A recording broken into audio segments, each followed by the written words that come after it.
man, let's see, when did I get into crypto? It's about coming up on 2 years now, which is kind of crazy to me. I got started in crypto, well, I've heard about it like everybody else, really, really early, like in high school and stuff, never bought in. And then I was listening to a podcast with two guys who are pretty prominent in the HEX community, Dollar Cost Crypto and Cultivate Crypto.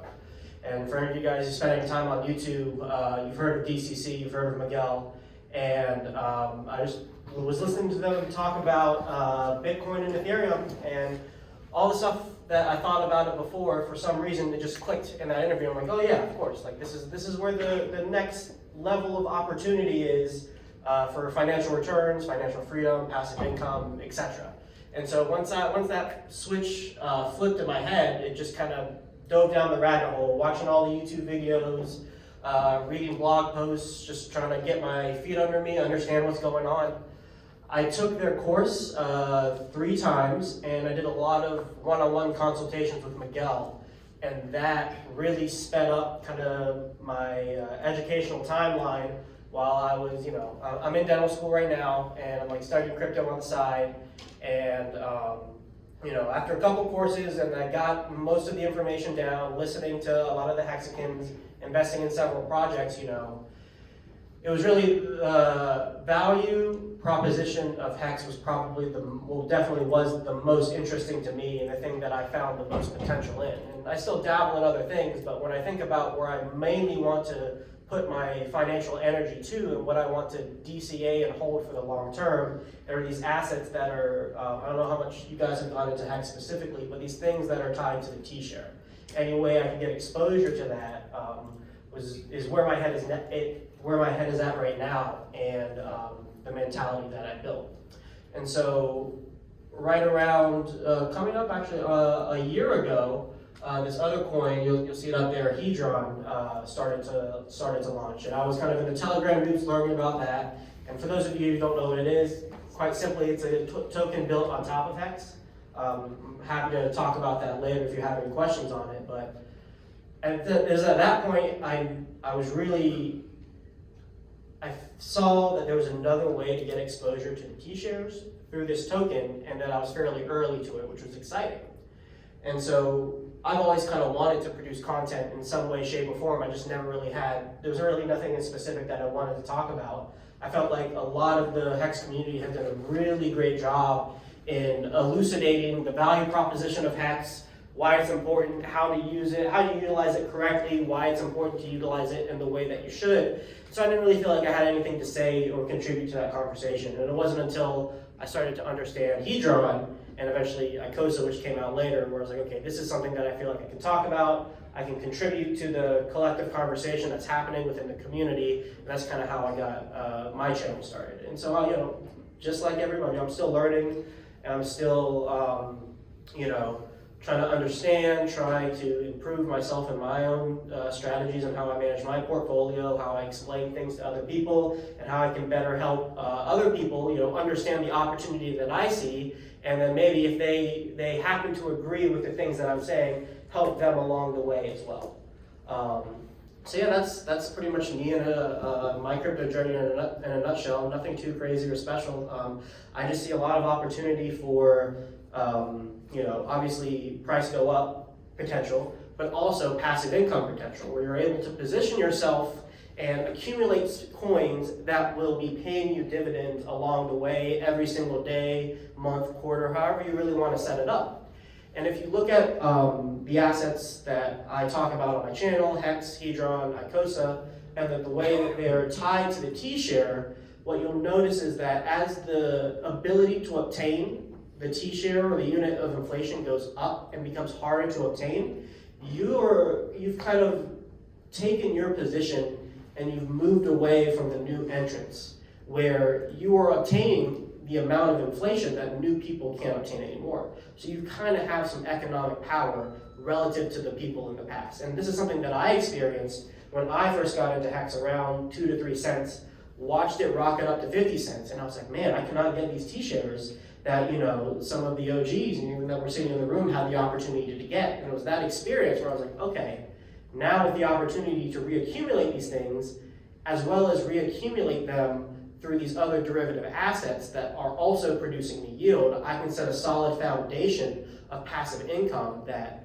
when we get some other really cool things that are on Pulse Chain, specifically the things that I've been talking on my channel on Fiat and Famous, we'll be able to turn that yield of inflation into fee generation income.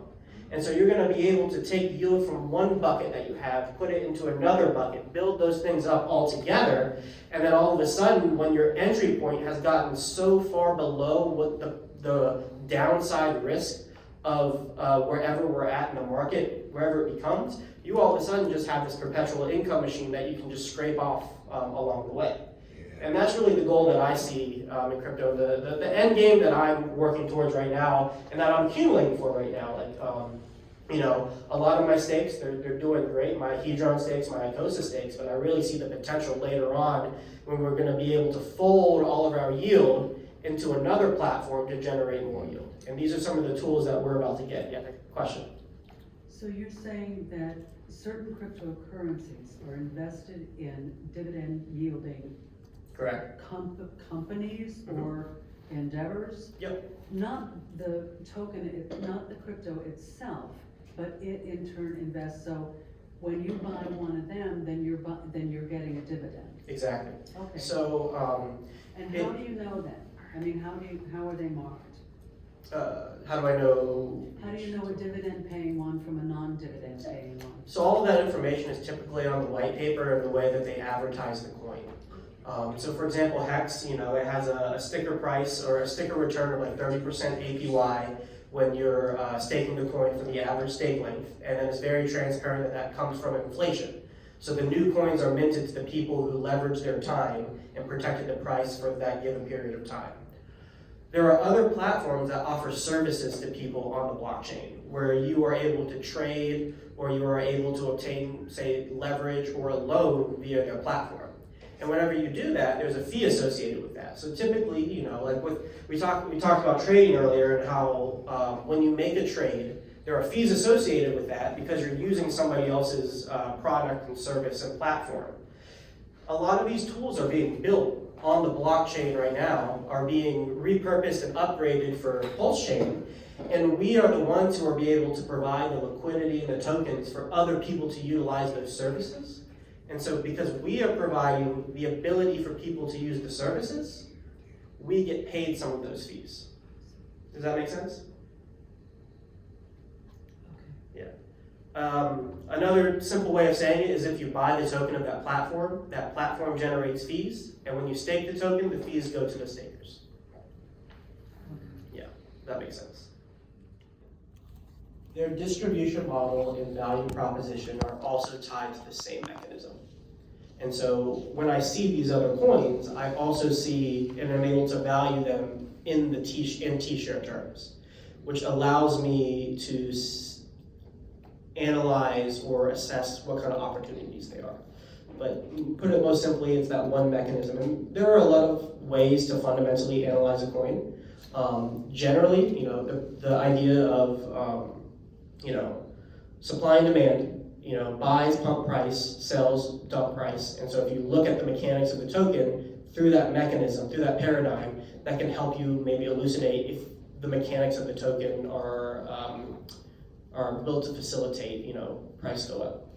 Okay. That makes sense. Oh yeah. Yeah. So is the yield tied to the purchase price? And I've got another question with that. I understand, what I'm getting from you is that you put principal in and you don't spend it. You just are satisfied with the dividend yield and you leave it there. What if, and how much does the market have to do with this? If I decided that I wanted to cash out, because I want to buy a house or, you know, whatever, how much is that going to be like what I put in or not? Yeah, so the first question was, sorry, repeat the first question one more time for me. Well, I just want to know how I look at the dividend yield. Yeah. I mean, how much is it paying? Yeah, so that's dependent on the platform that you're using, as well as speaking about whether you're spending principal or interest. dependent on whatever lockup period that specific staking mechanism has. So for HEX, you get to choose how long you get to lock up, from 1 day to 5,555 days, and that's just an agreement you make with the contract. You don't get access to your principal or interest till the end of the stake, so you wouldn't be able to spend anything till the end. Now for something like Hedron, there are variable lockup periods with the lowest being 30 days. And so after 30 days, you get access to your principal and your interest. There are other staking mechanisms that are completely liquid. So you can pull your interest and your principal out at any given time. And so like depending on where you're looking for yield, the rules are different. I believe even Texan token, you're able to scrape interest over time. And so there is no kind of one answer for how it works, but every coin and every staking mechanism is a little bit different. So we're looking at basically a CD, a certificate of deposit. Yep, that's exactly. I guess we didn't even have to say it, huh? Yeah. The HEX staking mechanism is traditionally described as like a CD on the blockchain. That was like the main original marketing language used. And then even a little bit further, Hedron kind of turns that CD market into a bond market a little bit as well. Yeah. Any other questions for me? Cool. I hope that made sense. And thanks for listening.